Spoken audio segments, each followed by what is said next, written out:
भी तू पीछा नहीं छोड़ रहा। सबसे पहले भगवान की और चाचा अक्रूर की भेंट हुई। भले ही वो ब्रह्म है, लेकिन स्वयं चाचा को कन्हैया प्रणाम करते हैं और बोले, चाचा सब कुशल मंगल है ना? तो अक्रूर जी बोले, कृष्ण मैं कंस के यहाँ पर ऐसे रहता हूँ जैसे 3200 दांतों के बीच में जिह्वा निवास करती है। बड़ा भारी संकट है। समझ गए कि पत्र भेजा है। एक बात और बता दें महाराज, वैसे तो कृष्ण जब मथुरा के लिए जा रहे थे, कन्हैया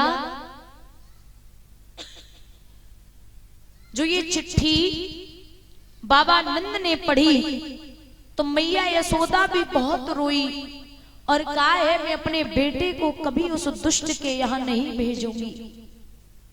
दोनों प्राणी रो रहे हैं, लेकिन भगवान बोले, मां तू मुझे आज जाने दे, मैं परसों लौट के आ जाऊंगा। गर्ग संहिता में प्रमाण मिलता है कि भगवान यहां से परसों की कह के गए, लेकिन लौट करके बरसों तक नहीं आए। ऐसा क्या कारण था? भगवान के 3 पटरानियां और थी। आप गर्ग संहिता उठाइए, 3 पटरानियां और थी, श्री राधा, भूदेवी और बिरजा। और जो भगवान की ये बिरजा पत्नी है, इनके ही पुत्र हुए 7, जो आज भी 7 समुद्र के रूप में बह रहे हैं। ये बिरजा के और कृष्ण के पुत्र हैं। एक बार भगवान राधा को छोड़ के बिरजा के साथ विहार कर रहे थे, तो काऊ ने जाय के बताई है कि तू यहां लेटी है राधा, वो कृष्ण बिरजा के साथ में बैठे। राधा आग बबूला हो गई और भागी। जब भाग करके पहुंची तो कृष्ण अंतर ध्यान हो गई और बिरजा नदी रूप में परिणित हो गई। राधा आए के कोप भवन में लेट गई। कृष्ण ने मनाया, है देवी काय को बावरी बनी, मैं तेरी सौगंध खाता हूं कि मैं तुझसे ज्यादा किसी और को स्नेह नहीं करता, मैं झूठ नहीं बोलता, तू मान जा। बहुत देर तक भगवान मनाते रहे, लेकिन राधा नाय मानी। और जब नाय मानी है तो दामा पास में खड़ा था, उसने श्राप दे दिया कि ओरी राधा तू कृष्ण की बात नहीं मान रही है, जा तेरा और कन्हैया का 100 वर्षों तक भेंटा नहीं होगा। राधा बेहोश हो गई तो कृष्ण बोले कि तू 100 वर्षों की बात कर रहा है यहां, तो ये मेरे बिना एक दिन नहीं काट सकती।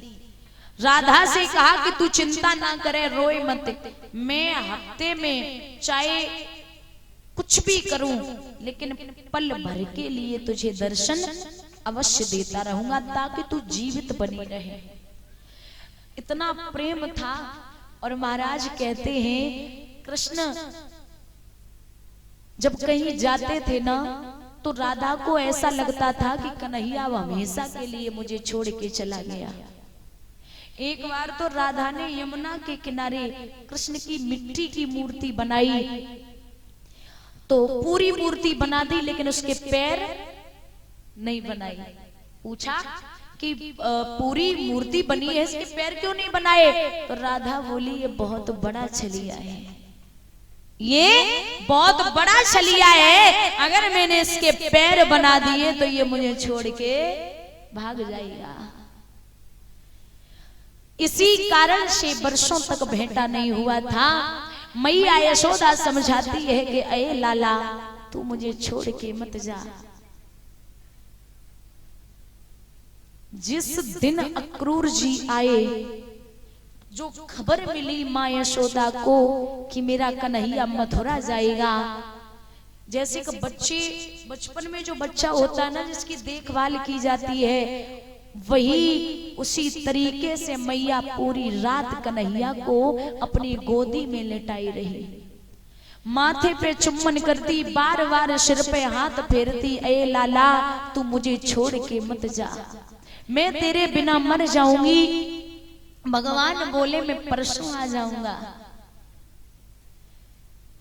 बाबा नंद हिचकी लेके रोए हैं, लाला ऐसे तू नहीं जा सकता। माँ यशोदा के कृष्ण ने आंसू पोंछे, मैया तू रोए रोए के मत रुलावे, हमें जाने दे, बहुत जाना जरूरी है।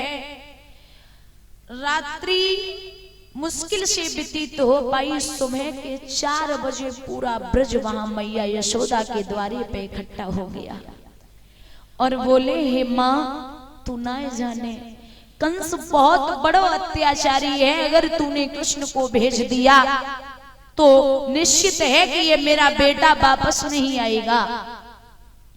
ग्वाल बाल गोपियां बोली कि ओरियाली तो को नाय पता कि कन्हैया मथुरा गाय को जाए रहे, क्यों? वहां ज्ञानवान धानी पंडित अनेक रहे, यहाँ गोप ग्वाल और गोपियां गमारी हैं। यहाँ पर घास फूस के बनी मढ़ैया हैं, वहां मथुरा में बने महल और अटारी हैं। यहाँ कृष्ण को जरा सी छाछ पे नचायो है, वहां 56 प्रकार के भोजन मिलेंगे, वो भी सुकुमारियों के हाथ के। इतना कृष्ण को जहां आराम होगा वहां मेरा कन्हैया क्यों नहीं जाएगा? बड़ी परेशान रो रही हैं और राधा रथ के आगे वाले पहिया से लेट गई।